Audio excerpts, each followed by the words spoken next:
Hello empowered women at ang ating mga ka-kitchenette!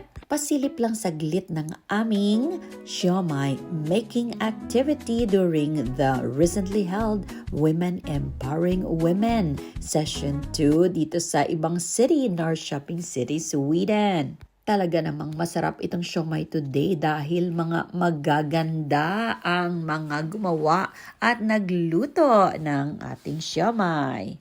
At para maging perfect talaga, tingin-tingin sa recipe para makuha ang tamang proportion ng mga ingredients. Super fun ang session na ito dahil aside from gathering, fellowshipping, nagkikita-kita ang mga kababaihan, meron din kaming natutunan at busog-lusog pa. O diba? Kung nais mo ring ma-expand ang iyong network of friends, hindi lamang dito sa Sweden, kundi pati na rin mga kababaihan sa iba't ibang panig ng mundo.